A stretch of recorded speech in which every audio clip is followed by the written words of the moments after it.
who is calling in from Oregon. Rick, you are live on Talk Heathen. What's going on? Hey, guys. What's up? What's taking my call?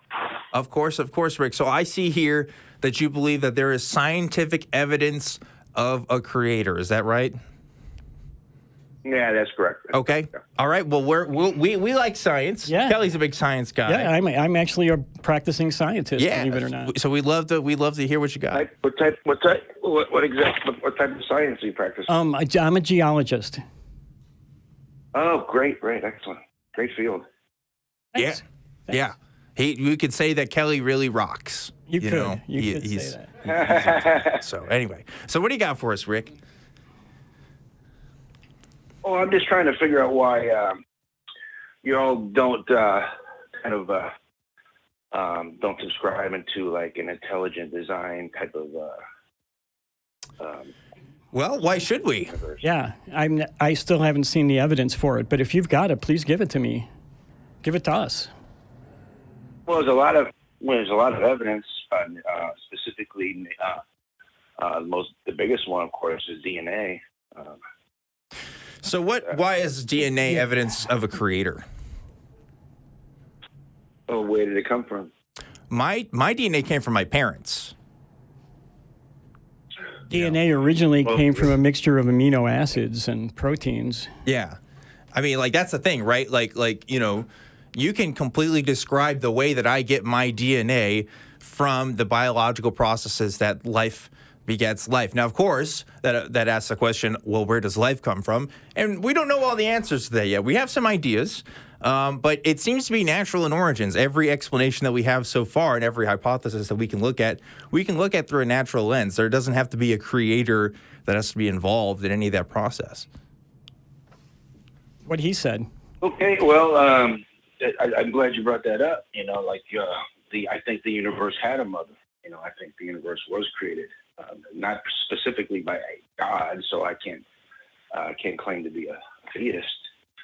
But most of the greatest scientists all pretty much came to the conclusion that the universe had an intelligent design. Even that's not true at all. I don't know where you got that idea. Yeah, which ones? Because I mean, like, you know, I'm sure there are definitely scientists that believe that the universe has a creator, absolutely. But for every scientist that believes that the universe has a creator, I can definitely find you a scientist that doesn't. And right? if you're talking about scientists 100, 200 years ago, yeah, a lot of them did back then, but it's not very common within science today because we have learned a lot more than we knew 150, 200 years ago. Kind of going in the wrong. Yeah, it's kind of unfortunate because they're going in the wrong direction, and that's going to be harder and harder. Well, wait a minute. When you say we're going in the wrong direction, but we're actually doing research. We're gathering data, and we're taking ourselves in the direction what do you say we? Well, I don't want to cut you off, but when you say we, I've been studying this for a long time. So we, are you considering like yourself? How do you define? I already told you I was a scientist. So when I say we, I'm talking about scientists. So am I. And I'm not. And again, Dan asked you to give us some examples of scientists who are backing up what you're saying. So, but because I don't. Yeah. I don't know who you're talking about. I honestly don't. Well, like I said, Einstein is very. I mean, you're talking about I said today's scientists are really going away from that, and I think that's going to make it more and more. Well, we're not going away from that idea. We're going to where the evidence and the data leads us. Yeah. Right now, the evidence and the data is actually. The evidence in the data is actually leading us away from the idea of a deity or a creator but. Can you please? We, but me. I've already explained why I'm saying we. Okay, so please, just stop that argument because it's not going anywhere. I'm saying we because I am a scientist, and scientists are moving away from that idea. That's why I'm using the collective we. I already explained that. I thought we got past that point. Now, again, if you have scientists from today who are backing up what your belief, I would love to hear who it is. Oh no, that's like I said. I think that's the biggest problem in science today, and they're kind of going back to that Big Bang theory, and there's no way they'll ever figure out the universe. So this is interesting, Rick, because you started off by saying, well, there's lots of scientists that believe this stuff, and when we asked you, okay, which ones, you're saying, oh, well, all the scientists are going away. Doesn't that mean that you should? I mean, if you're citing the scientists, if you're using an argument for authority, And we're now saying, oh, scientists are actually going away from it. Why aren't you listening to the scientists? Because you were happy to use them whenever they, supported your belief that there was a God, right? I listen to all scientists. I listen to Stephen Hawking, Roger Penrose. I listen to all the scientists. So when Stephen Hawking says he doesn't believe in the Christian God, right? Why is that? Well, Christian God is ridiculous, and they even bring that up is an insult to me and you. But no, I believe I mean Hawking was one. I had a relationship with Hawking, and yes, and we disagreed on that quite vehemently. Okay. Well, I just don't understand. If do the opinions of scientists matter or not? Because if they do, then you agree that absolutely they matter. Absolutely they matter. But collectively, they don't all agree on that. But there is a broad consensus. And that's the point, is that when 98% of the people agree. Right. Well, geocentrism, there was 99% of the people agreed with that for 2,000 years. There was a broad consensus on but that was like before science came about, right? I mean, let's face it. You're bringing up things that are not relevant to the conversation now. And if we're going to talk about science, let's stay within the time period that science was created, say from the late 1600s to today. Yeah, I mean, the thing with that too, right, with like geocentrism is they were looking at observations at the time and correlating it with beliefs, right? But even then, first of all, not everybody agreed in geocentrism even back then. There were ideas as ancient as the Greeks that were talking about heliocentric models of the universe. But besides that point, right, the reason why we have models like the Big Bang, for example, is because we have more evidence towards the Big Bang than any other model of cosmology ever, period. Like the scientific community, first of all, isn't in disagreement on the Big Bang, right? Physicists... Rick, let me finish here, right? Physicists are not in disagreement as to whether or not cosmological events like the Big Bang happen. There's the details, sure, right? But like as far as the universe existing like 14 billion years, the Earth existing for another couple billion, like that's not in disagreement. There's no like widespread controversy in the scientific community on those facts, right? Well, I kind of disagree with that. My mentor, Dr. Sir Fred Hoyle, totally disagree with all. I will admit there are outliers, but when you, like as I said, when there's 98% consensus on something, that 2% really doesn't matter that much. That popularity dictates.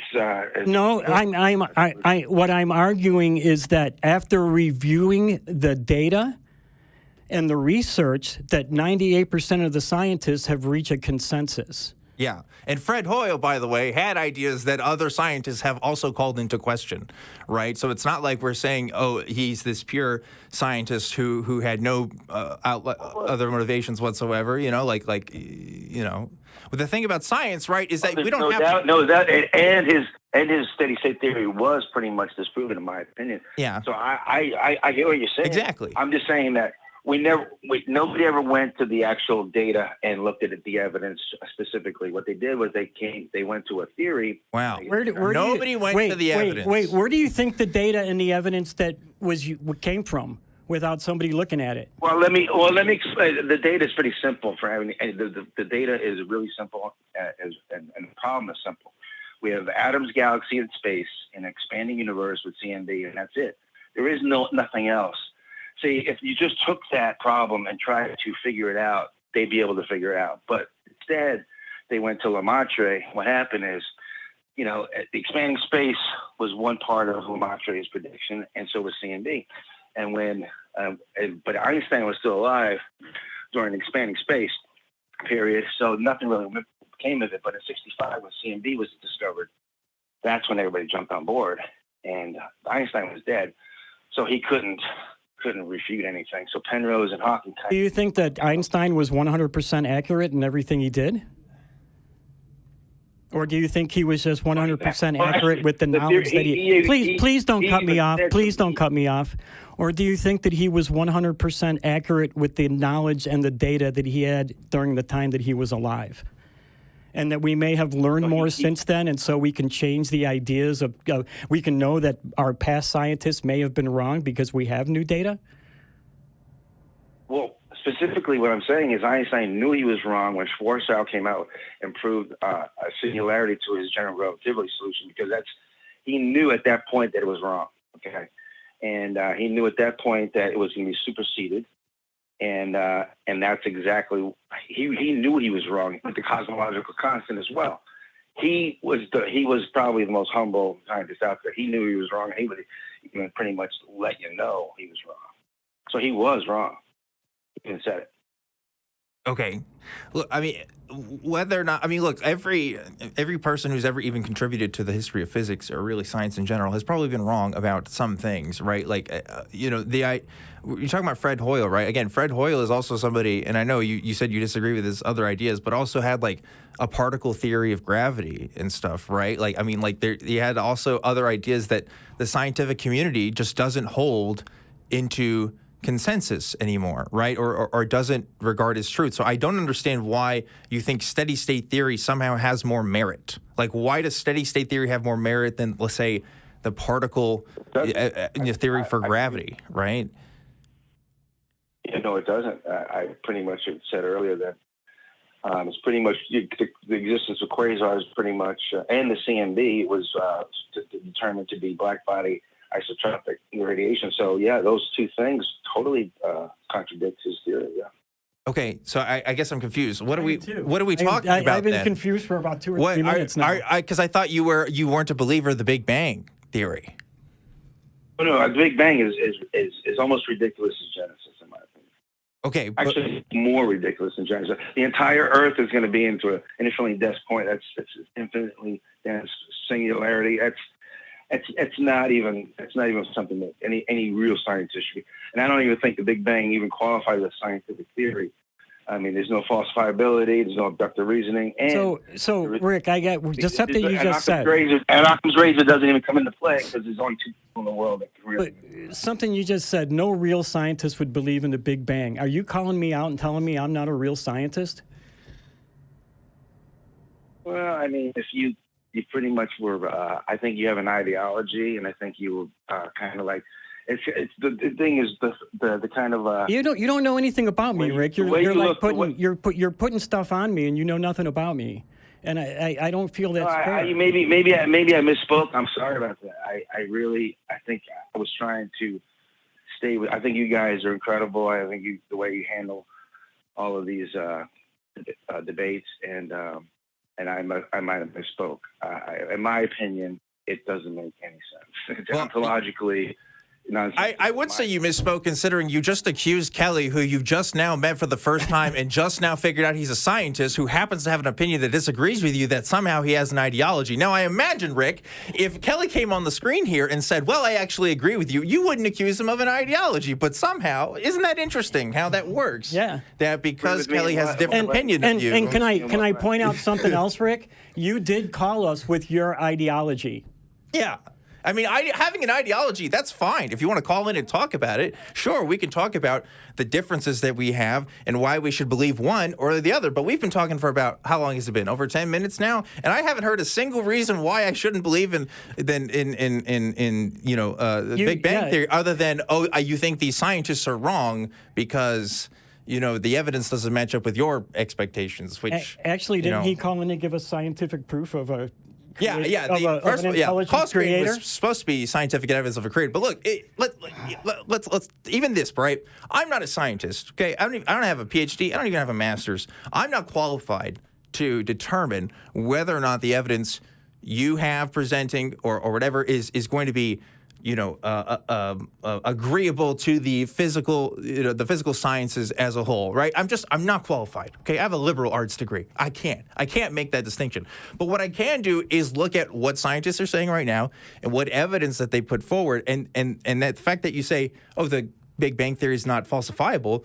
Well, it's not falsifiable in the sense where we can't have multiple universes and observe, see these experimentations. But it does make predictions about things. It does make predictions about what we should expect to see in the universe, where we should see certain clusters of galaxies and planets and other kinds of things, right? And that's where that goes. Excuse me? But name one besides that. No. Galaxy clusters and filaments go exactly against that theory. He just told you he's not a physicist or an astrophysicist. I don't know. You're asking him for details. He just claimed to say those predictions. One prediction. But it does, though. It does. How does it not? That's what makes science science. One of the things that makes it science is that it can be predictive, right? Yeah, you made me one prediction. Well, I just told you, people are able to make it an average of what they expect to see. Whenever the Hubble telescope looks out into the distance, you're able to determine exactly, not exactly, but an average of how many types of filaments and clusters, as you talked about, you'll be able to see, and that's what it's able to do. And also, it also explains the fact that we see cosmic background radiation, like Big Bang Theory accounts for that. CMB. Yeah. Well, CMB was the reason for the theory to begin with. Okay, but I'm saying there's been zero predictions. Not only that, not only has there been zero predictions of the Big Bang, every single prediction contradicts the model, and that's why they came. Can you give us an example? Yeah. What you're talking about? Every prediction, what you said, the cluster. Okay, you said every prediction. Just give us one example. Which predictions? Give us just one example. Well, they have no predictions. There were no all the predictions. So you can't. So every prediction is wrong, but they have no predictions. So I don't. I'm confused. I'm confused again too. This call has been really confusing me a lot.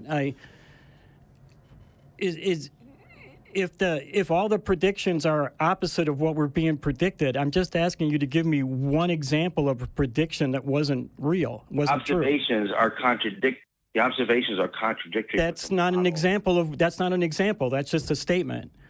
I'm asking for, give me an example of where... Galaxy clusters. Okay, and why? Yeah, you just shouted out a noun. I'm wondering what the noun has to do with what we're talking about. Well, that goes against the model entirely. So, okay, well, I'll tell you what, Rick. Why don't you submit your paper to whatever university you want, and you let the people who can really make that determination go look at that, and you have that conversation with them. If you're trying to convince me, however, without having published anything or whatever, like I don't have any reason why I should believe you other than anybody else that says, oh, this just doesn't work. It's what it sounds like, Rick. I feel like I'm having a conversation with somebody that just says, oh, evolution doesn't work. It doesn't, it doesn't account for things. Well, why? Why doesn't it account for things? And then it's like, evolution accounts for a lot of things. Again, that's another example of a theory that, yes, it's not predictive in the classical sense. I can't run experiments. Well, there are people that run experiments on evolution. But I can't run the human race back over again and see if we would come out the same way or anything like that. But the theory of evolution does account for the observations that we see. And in the same way, again, we talk about the cosmic microwave background radiation, and also, with what we see with galaxy clusters and stuff. Again, there's some. I know that there are some issues that people's trying to figure out. For example, like why, how gravity exactly plays a role into it, right? There's other ideas, but. Again, I'm looking towards what the people who are smarter than me and who have studied this for much longer than me are saying, and that's what they're saying, and that's all I can hope to do, unless I become an astrophysicist myself. That's the reason why I don't want to bring out specific examples, because I didn't think you'd be able to, answer them like the. Well, then why call me about it? Yeah. I mean, if you're not going to if you're going to call in and say I have proof, and then not give us that proof, why call?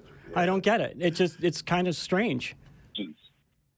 You asked for specific contradictions, and I was trying to get into. Well, I'm still waiting for specific proof that there's a creator deity, an intelligent creator. Yeah, that's what the call screener put down that you were originally going to call, that you have scientific evidence of a creator. We got off the track when we went into the Big Bang Theory. Yeah, well, You said it was DNA, and that's how we got off the track, because we didn't accept that as proof. I don't understand how DNA is any kind of proof of that. The existence of DNA does not demonstrate. Well, how does DNA? Look, I already answered this. My DNA came from my parents. That's it. That's how that happened. Well, that's exactly how this universe came from its parents. Exactly. We don't know. You proved my. We don't know. We don't know. I don't think. Well, I'm comfortable in saying that I don't know at present. Now, it may be 1,000 years in the future we may know. Maybe we'll know tomorrow. Yeah. But as of right now, we don't know. And when you say you have proof of something that we don't know, you're going to have to provide that proof before we're going to believe it. Yeah, and also DNA has nothing to do with the creation of the universe or whatever. I don't know how that's related, but okay. Oh, I can tell you. I'm sure you could. You've had 20 minutes to do so. All right. Well, Well, okay. Well, we kind of got thrown off the track. I was trying to answer your question. All right, let's do it. Let's give it the elevator test. We're stuck in the elevator for 10 floors. Tell us what it is. Yeah. Okay.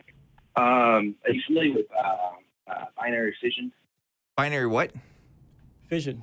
Binary fission? I'm not sure what binary fission is. What is that?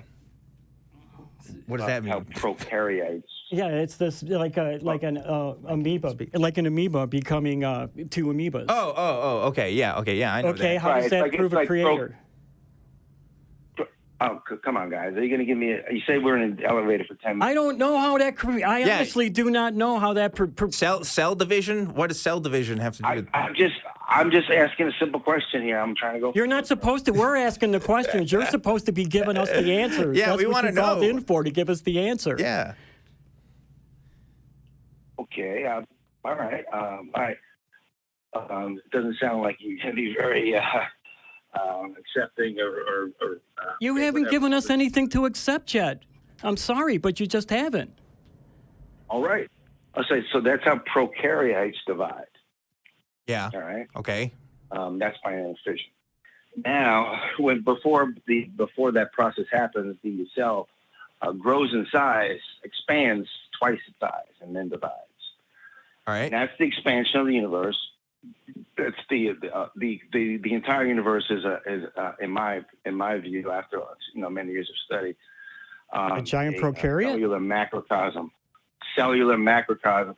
Expansion is what you get, and then bang, a split. Why? And that would be isotropic black body radiation. Why should I believe that? That's what I'm just telling you from what. That's what we want to know. Dude, I have people just tell me all kinds of stuff, but without any proof, I'm not going to believe any of it. That's just an analogy. You're just saying cells divide, and that's what I think the universe did. Okay, but why? Like, all we care about is the why.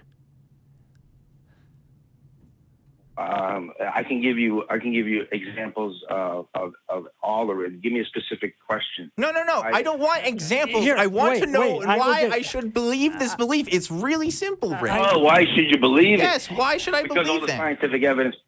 Because all the scientific evidence points that way. So the scientific evidence points towards the universe being a giant cell that divides itself, or like a cell. I don't even know if you're using a literal example or an analogy at this point.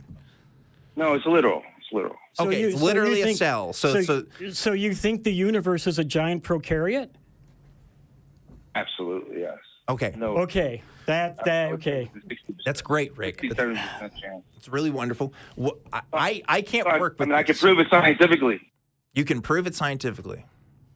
You know, Rick, why haven't you written this up and been peer reviewed? I know. You could be in line for the Nobel Prize if you could prove this. I don't know why you're calling us instead of getting actually contacting the real scientific community and doing this. Yeah. This is what I get. The reason why I don't try to talk to scientists is this is what I get. This type of. Do you think there's a reason for that? I think there's a reason for what? For the way you were acting? Yes. For the reason that scientists are rejecting your ideas. No, and I'm not scientists. I'm not saying scientists. No, the scientists that I've talked to have all taken into consideration, and we're trying to disprove it. Okay, so Rich, why have you not written a paper, had it peer-reviewed and published? I've done that. It's not that hard. I've peer-reviewed papers, had them published. You can do it. It's and Kelley, really Kelley doesn't work for a university, by the way. Kelley does not get payrolled by any scientific organization. He works. He works independently as a scientist. I have to payroll myself, actually. Yeah, he just published. He's published his own stuff, and if a journal accepts it, it gets published. Why would I want to do that? Because then you can educate everyone. Yeah. Instead of educating just Dan and I. Yeah, you would be able to. Everyone. Why? Well, I don't know. The same reason why you'd want to call to the show, I guess. Because you want to tell people about it. This is the first time doing it. It's on a whim.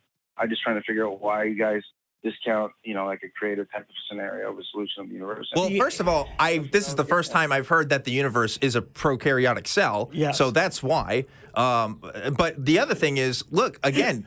The reason why scientists might not take you seriously is because being a scientist is actually really hard, especially if you do that for a living. Like, you have to do work, okay? You have to go in a lab. You have to talk to other scientists. You have to write a lot of papers. You have to do a lot of research. And some guy from the internet just saying, well, I think the universe is actually cell, they may not take that seriously because they got other shit to do. You know what I'm saying? They're doing real work, and that takes a long time, you know? So, like, if they were given a solution... And so if they were going to give a solution by like a lowly patent clerk in Austria, they would just like do the same thing?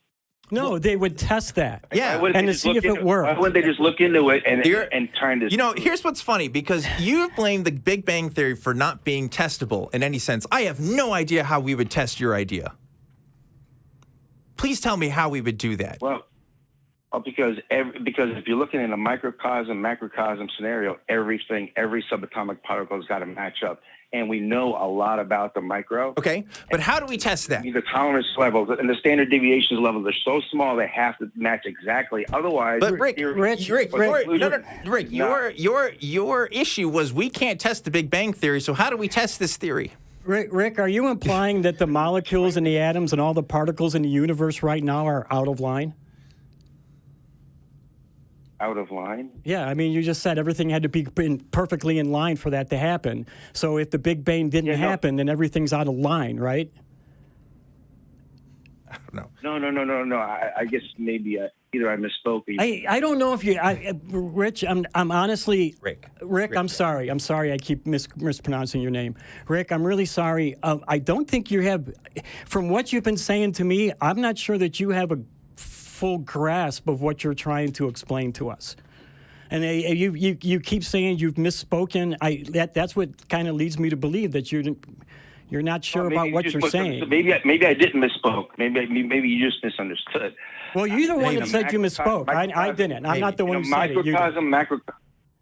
In a microcosm, macrocosm system situation that I'm explaining, okay, every single subatomic particle has to be identical, equal. All of the energies, all of the masses, all the spins, everything's got to be identical, and they have to match up perfectly. Okay. And when I'm looking at those two things, they match up perfectly. Wow, that's great. Well, that's wonderful. I think you should tell NASA, and then come back to us. I'm not telling anybody. But you're telling why us? are you telling us? Thanks. I don't care what. I'm just trying to figure out why you guys don't. We already told you. We told you. We really told you. We really did. Times. We really did. Rick, we're going to let you go. This isn't going to go anywhere. I'm sorry. We've got other folks who want to talk to us, and we've been talking to you for a long time. Look, okay, the idea that observations can match up with theory. Okay, yeah, that's a lot of what the Big Bang cosmology tries to do. Okay, right? And yeah, it's not testable in the same classical sense that we think of testing, okay? Right. I think it's funny that when we have this, well, here's my alternative idea. It can't be tested in the same way, but look, it matches up with these observations. Okay, yeah, that's fine. The difference is, of course, again, as I mentioned, a Big Bang cosmology can make predictions for other observations that we see in the universe. You know, right? I was so happy to get a call about science, and then I got that one. I know. I don't know. Look, and again, I also think it's weird that you don't want to tell people about it, but you do want to go on an internet call-in show to tell us and wonder why we don't believe it. Well, I don't believe it because you haven't shown us anything. You just having a conversation with us about your world-shattering ideas about how the universe was created. Yeah, I'm going to need a little bit more than that. Because we talk to a lot of people who have different ideas about the universe, okay? I've talked in the same call-in show, I've talked to one guy who believes that there's bug people on Mars and another guy that doesn't believe that space is real, like at all. Everybody has ideas. That's great, but we got to be able to show that work. This is not showing your work. You gotta do a little bit more than to say, well, if you look at cells and how they divide, it could be how the universe works. That's just not how you do things. You got to put a little more effort